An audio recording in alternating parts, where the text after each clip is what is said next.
Olá, eu sou Marcos Valério XR, hoje é dia 12 de setembro de 2019 e há umas semanas atrás eu compareci mais uma vez à Câmara Legislativa do DF no nosso perpétuo combate à privatização, pois eu trabalho numa empresa pública que vive sendo ameaçada de ser privatizada. Eu já tinha comparecido antes, alguns anos atrás, e só que dessa vez a minha fala acabou sendo muito curta, porque reduziram o tempo e teve assim, uma série de situações anteriores que eu não tive tempo de armar uma fala maior, então eu vou colocar essa minha fala aqui e fazer comentários intermediários, né? E o primeiro ponto que eu gostaria de colocar é que a CAESB, que é a empresa onde eu trabalho, é a Companhia de Saneamento do Distrito Federal, ela sempre teve ameaçada de privatização, especialmente depois que assumiu o governo Temer. E de lá para cá, quando reiniciou o Programa Nacional de Desestatização, a ameaça é constante, exceto só teve um período, assim, quase um ano, em que não se tocou em privatização na CAESB. Esse período correspondeu à maior crise hídrica das últimas décadas. Uma situação tal que a gente ficou com baixíssimo nível de água, baixíssimo nível de reservatório, após 2 anos de chuvas muito baixas. Inclusive eu acompanho as chuvas no meu trabalho, até eu faço a medição pluviométrica, e realmente foi 2 anos seguidos de pouquíssimas chuvas. E aí nós tivemos essa situação assim quase de calamidade pública. E nesse momento de crise hídrica, com racionamentos constantes e muita possibilidade de ter que haver falta de água generalizada, curiosamente, apesar de estarmos já nesse Programa Nacional de Desestatização, ninguém tocou no assunto da crise hídrica. É bastante interessante, né? Porque, segundo os liberais, o setor privado é extremamente superior, resolve qualquer parada, privatiza que melhora. E enquanto durou a crise hídrica, não se tocou nesse assunto, sumiu. Aí depois que a CAESB investiu pesado, que o Estado investiu pesado para construir novas estações de tratamento de água, uma delas que inclusive agora é referência mundial, uma tecnologia nova, depois que já se reativou uma série de procedimentos de melhorias do sistema, que se gastou muita grana para tornar o abastecimento do DF melhor ainda, que já é um dos melhores do Brasil, para tornar melhor ainda, que foi gasto muita grana, aí sim, aí vem falar em privatização. Então esse é o primeiro ponto que eu gostaria de colocar antes de passar para o vídeo. Então vamos lá. Marcos Valério Xavier Reis, agente operacional. Marcos, que é diretor de Sindágua. Alô? Em primeiro lugar, muito obrigado. Eu gostaria de trazer um ponto aqui que acho que ninguém levantou ainda, aproveitando que estamos no Legislativo, que é o mais democrático dos poderes, e apelar à soberania popular. E o fato é que a maioria da população é contra as privatizações. A última pesquisa que eu vi no site Money Times sobre os Correios e a Petrobras deu mais ou menos 60% contrários. O pior recorte de idade, gênero e localidade ainda deu 51% contrários à privatização e apenas 30 e poucos favoráveis. No geral, é mais de 60%, 70%. E recentemente saíram novas pesquisas do Datafolha e de outros órgãos, atestando mais uma vez a população continua esmagadoramente contra a privatização. Isso não é só no Brasil. Podem pesquisar, em qualquer lugar do mundo, a maioria da população é contra privatizações, especialmente nos setores essenciais, incluindo a água. Isso não é à toa. Não é à toa porque nós temos experiência com privatização. Nós passamos por isso. Terminada a era Collor-FHC, nós vimos o resultado da privatização, que foi exatamente o contrário de tudo que se prometeu. Nós vimos o desemprego aumentar, a inflação aumentar e uma série de indicadores econômicos piorarem devido às privatizações. Vende-se muitas ilusões a respeito de exemplos de sucesso, como, por exemplo, a Vale do Rio Doce, que, além desses problemas que já foi levantado aí, bom, não me importa muito o quanto que a empresa cresceu depois que foi privatizada, porque o que deveria interessar a gente é se essa venda foi bom para a gente, e não para quem a gente vendeu quando se beneficiou. E o fato é que a Vale foi vendida por 3 bilhões e hoje deve 10 vezes isso de impostos. Então, Vale do Rio Doce. Deve-se levar também em consideração que a empresa cresceu muito nesses últimos anos e gerou dividendos para o país, é inegável. Acontece que isso que se deu principalmente graças à China, graças ao enorme consumo do mercado chinês, é completamente irrelevante em termos de privatização ou não. Poderia ter acontecido com a empresa estatal do mesmo jeito. Afinal, a China ia demandar minério de ferro do Brasil de uma forma ou de outra.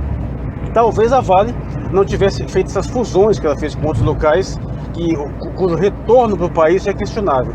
Mas essa exportação de minério de ferro e outros minérios para a China em larga escala foi extremamente benéfico para o país, não há dúvida.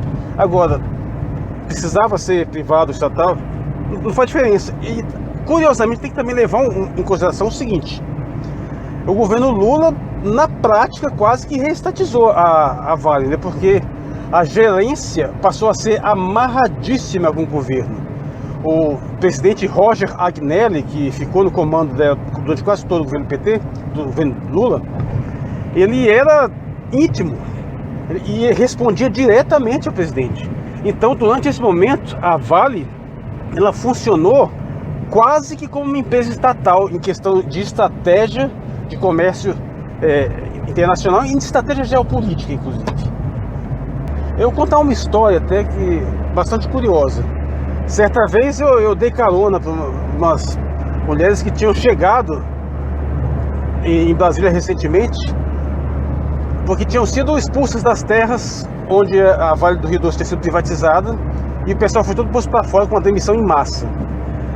Foram milhares de famílias indo para a rua e que não tinham o que fazer. Chegaram aqui passando fome, vendendo os pedacinhos de ouro que elas tinham lá comprado, ver se alguém tinha interesse em comprar, ouro com muita impureza, ou seja, nem valia muita coisa.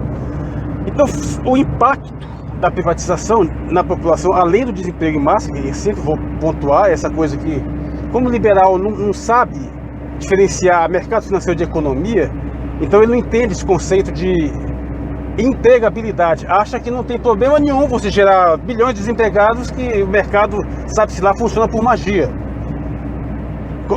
Um programa de privatização em massa, ele vai gerar desemprego em larga escala.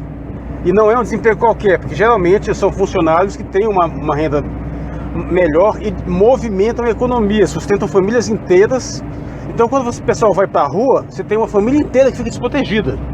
Não é só um cara que fica sem emprego. Às vezes a família inteira que não precisava trabalhar, a esposa podia ser dona de casa, os filhos podiam estar estudando, todo esse pessoal vai para o mercado de trabalho, pressionar mais ainda um quadro de desemprego crônico.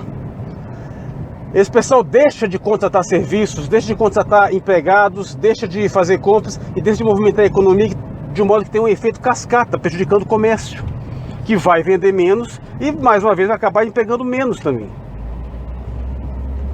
Infelizmente, na cabeça de liberal, isso parece que é inapreensível, porque para eles a economia funciona só com os empresários, o mercado financeiro, o Estado e os clientes. Parece que não existe trabalhador. Também é citado como bom exemplo de privatização, a Embraer. A mesma Embraer que agora estão dizendo que está quebrada e teve que ser vendida para o estrangeiro. Isso é citado como bom exemplo de privatização. E tem a velha mentira da questão da telefonia, que gosta de dizer que a telefonia celular parece que foi criada pela privatização, né? Como se existisse uma coisa antes para a gente comparar, o que é completamente falso. A tecnologia de telefonia celular não existia antes. E ela coincidiu com a privatização e até a telefonia fixa foi beneficiada pela telefonia celular. E o maior sistema telefônico do mundo é o da China, que é completamente estatal e tem tecnologia de ponta. Conclua. Então, pois bem, telefonia. Já toquei nesse assunto várias vezes. Esse é o grande pseudo-trunfo dos liberais para justificar a privatização. É curioso, porque vale lembrar que o investimento pesado na telefonia celular, que foi feito pela Telebrás ainda quando era estatal, o investimento da ordem de, alguns chegam a falar em 20 bilhões de dólares, ou seja, muito, outros chegam a falar até em 100, mas muito além do que se, entre aspas, pagou para levar isso, não foi contabilizado. Ou seja, o Estado, voltando, lembra o caso da CAESB, aquela situação tal, se você tem um problema de infraestrutura para ser resolvido, o setor privado não dá as caras para arrumar, não. Nenhuma empresa veio se oferecer para resolver o problema da crise hídrica. Nessa hora não chegou a dizer, não, joga na minha mão que eu resolvo. Não teve isso. Mas depois que o problema está resolvido, depois que você gastou uma grana, que está tudo ajeitadinho, aí eles vêm querendo privatizar. A telefonia aconteceu um caso parecido. A maior parte do investimento foi feito no tempo da Telebrás. E o fato é que a telefonia celular foi desenvolvida ao longo disso. Não existia telefonia celular antes, não existia telefonia móvel antes para se comparar. Não foi a privatização que criou a telefonia móvel. E se for pontuar na telefonia fixa, eu tenho uma novidade para quem é de fora de Brasília. Aqui em Brasília não tinha esse problema de você demorar meses esperando uma linha telefônica, não. Por quê? Porque aqui a cidade é mais recente e já tem toda uma estrutura urbana montada que já favorecia isso. Então, nessa mesma hora, quando eu viajava, eu ficava impressionado como que era ruim o sistema telefônico em outras cidades. Situações onde você pegava no telefone e não conseguia linha. Eu vi isso no Rio de Janeiro, onde cidades onde realmente a pessoa precisava de uma linha telefônica e demorava meses para conseguir uma, onde pessoas, Deus do céu, deixavam linhas telefônicas como bens, assim, em testamento, na herança. Era uma coisa assim valiosa. Aqui em Brasília não tinha muito esse problema, porque a linha telefônica aqui era fácil de conseguir, era bem mais barato, porque a malha estrutural, isso no tempo ainda da telefonia pública, já era assim. Ou seja, é uma questão estrutural física, é uma questão tecnológica que, em uma situação tal, tinha sintomas completamente diferentes do que os liberais gostam de dizer. E aí isso leva mais ainda a essa questão da disparidade tecnológica. Porque o desenvolvimento da telefonia móvel afetou a telefonia fixa também. E hoje, e há muito tempo, muito do que o pessoal pensa ser telefonia fixa é telefonia móvel. Então, é completamente descabido comparar uma situação anterior de telefonia completamente fixa, quase completamente fixa, onde inclusive, comparando situações de cidades com uma malha subterrânea antiga, cidades com séculos de existência que nunca foram preparadas originalmente para receber essa tecnologia, e compara isso depois com a tecnologia celular, como se fosse uma diferença entre o estatal e o privado. Mas dá até para entender que eles façam isso, porque essa é a única ilusão que realmente parece que teve algum benefício. Porque se você for comparar o que era comparável de fato, o que existia antes e o que existe depois, é absolutamente claro que piorou, porque antes, atendimento ao público existia antes e era muito melhor, isso eu digo por experiência própria. Você resolvia problemas com as suas linhas telefônicas, problemas telefônicos em geral, com muito mais facilidade nos postos de atendimento que tinham tudo à parte. Você simplesmente chegava lá, nem tinha muita fila. Eu lembro que mais de uma vez eu recorri até Brasília para resolver problemas de conta, era fácil e rápido. E hoje você fica pendurado num maldito telefone, minutos a fio, repetindo 1000 vezes os seus dados, cada vez um setor diferente, para depois a porcaria da ligação cair. Não é à toa que as telefônicas são as campeões de reclamação. E vamos aqui, curioso, né? Hoje nós temos aí a situação vergonhosa da Oi, que é a empresa que foi principalmente, a maior parte do que foi privatizado foi parar na Oi, de fato. As outras operadoras ainda trouxeram acrescentaram algumas coisas. E o que aconteceu com a Oi? Quebrou, com uma gestão empresarial absolutamente insana, umas burradas inacreditáveis, coisas que não aconteceriam no setor público, por sinal. Os caras conseguiram ter ações que valiam mais de R$300, hoje essas ações estão valendo centavos, menos de R$1. É um negócio assim tragicômico, o estrago que fizeram nessa companhia. E para que tendo que ser socorrido aí, adoidado, em parte porque não conseguiu nem pagar os empréstimos do BNDES que pegou. A situação chega a esse ponto. Ou seja, cadê a superioridade do setor privado aí, que pega uma empresa estatal perfeitamente funcional e quebra desse jeito? E o caso da Embraer, voltando a citar, o que aconteceu? Tá aí, teve que ser vendida para Boeing. Aliás, no Brasil, entendam isso, viu? Privatização significa necessariamente internacionalização. Significa que fatalmente você vai entregar para o estrangeiro. O caso da Caesp não vai ser diferente. A tentativa que nós barramos na Câmara Legislativa de abrir o capital da empresa era para negociar ações da empresa na Bolsa de Nova York. O fato é que não existe nenhum motivo realmente sólido para você apostar que privatizações são realmente vantajosas. O que existe é um processo sistemático de manipulação vendido por uma mídia que sempre apoia a privatização por base em distorções e por base de manipulações, às vezes escancaradas, às vezes sutis. E o fato que o ponto primordial hoje que pega para que ainda existam pessoas da população que defendam privatizações, porque, claro, os beneficiados sempre vão defender, mas as pessoas da população que ainda defendem, elas defendem basicamente por causa de um único fator. Então, elas foram doutrinadas até ódio da coisa pública, por meio de propaganda, até ódio da empresa pública, que é sempre difamada na mídia, e também associado ao ódio até da classe política. E entenda uma coisa, a população sabe que a privatização não é bom.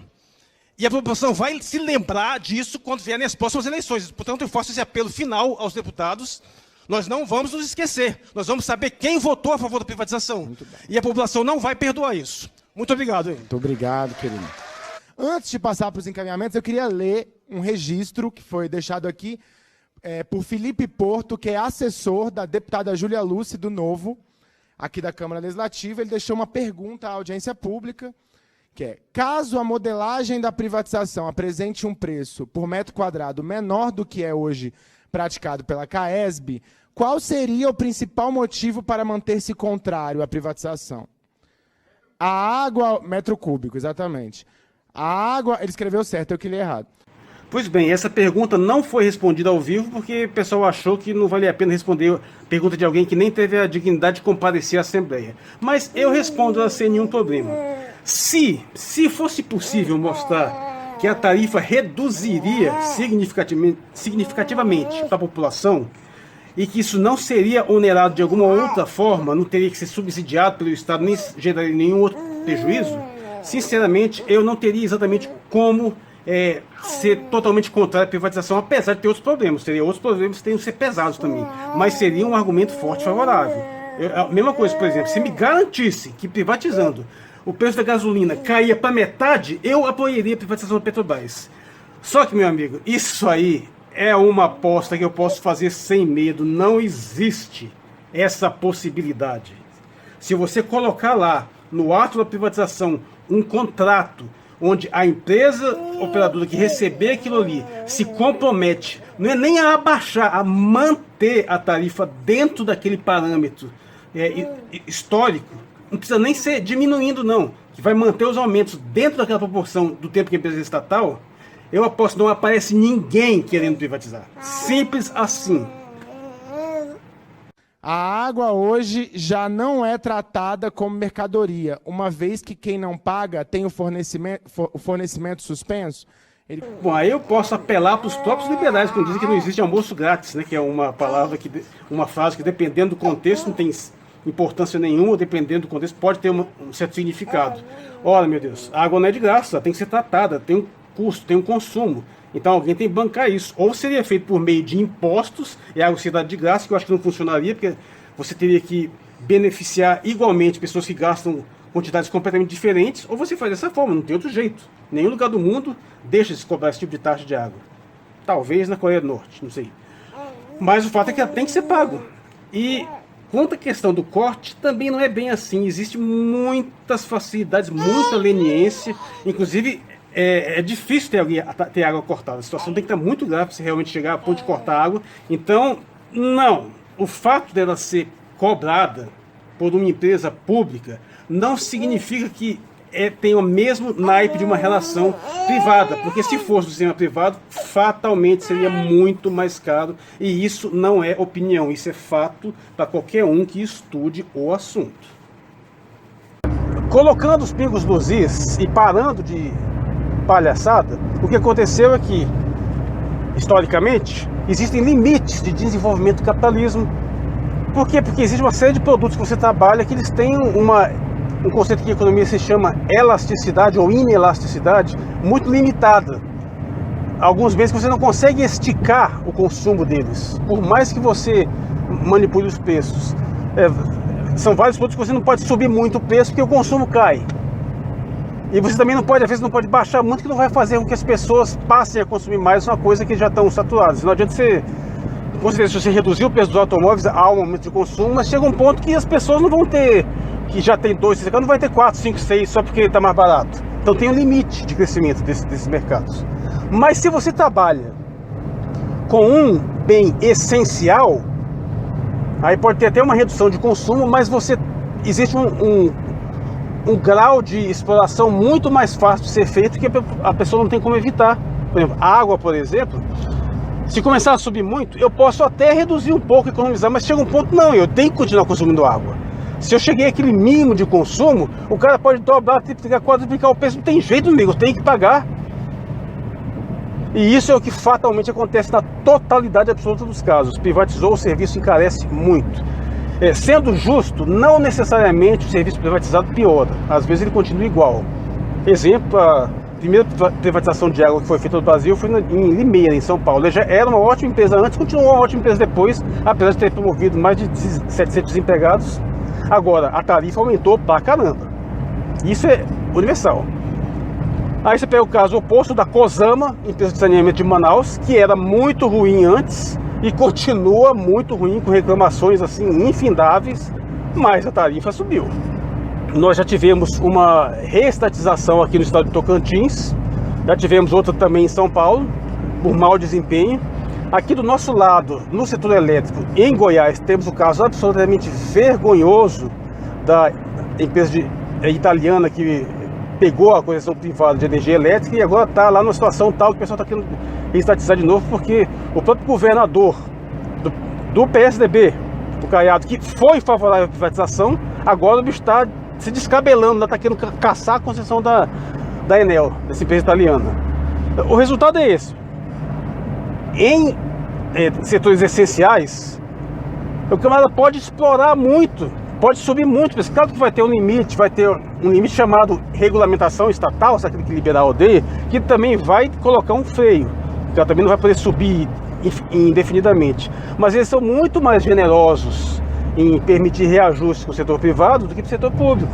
Isso nós dizemos de experiência própria. A CAES de volta e meia pediu reajustes aí que foram negados, mesmo tendo que fazer investimentos pesadíssimos em infraestrutura para superar a crise hídrica. Pela experiência que eu tenho, ainda mais considerando que essas agências reguladoras são nichos controlados pelo setor privado, sou capaz de apostar que se a empresa tivesse sido privatizada, eles teriam liberado esse aumento aí generosamente.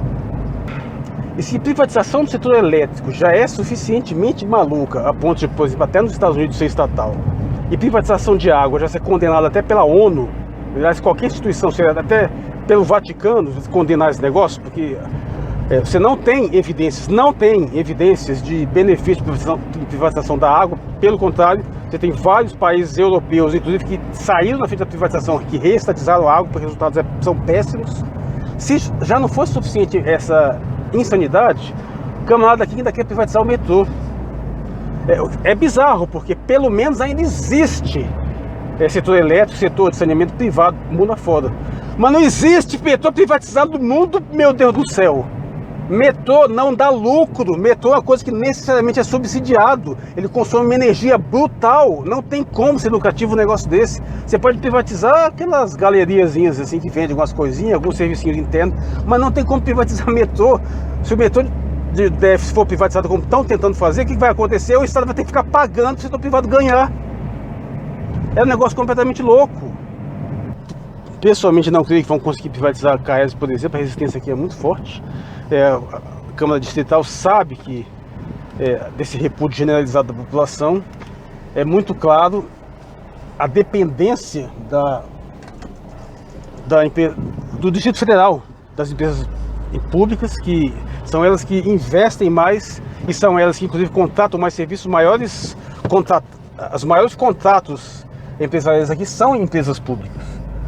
Inclusive, por exemplo, nós temos na Câmara Distrital empresários, grandes empresários. Um dos deputados distritais recentemente eleitos tem uma empresa que, por sinal, presta serviço da CAESP. Esse camarada, inclusive, ele assediou violentamente os funcionários dele para obrigar a votar nele, de todas as formas possíveis. Ele, inclusive, está sendo cassado. O mandato dele está sendo cassado. Falta confirmar a cassação na instância superior, no TSE. Mas até esses caras, eles têm essa consciência. Por quê? Porque as próprias empresas deles, empresas privadas que prestam serviços, elas ganham mais no setor público. Sabe que se privatizar, eles vão ter que baixar mais ainda, os preços vão ter que lucrar menos. As empresas de segurança sabem disso. O pessoal, não é só o pessoal que tem emprego público que está preocupado, não. O pessoal das empresas terceirizadas também está muito preocupado com isso. Mas bem, fico por aqui. Eu sou Marcos Aurélio XR. Hoje é o dia 12 de setembro de 2019. Muito obrigado.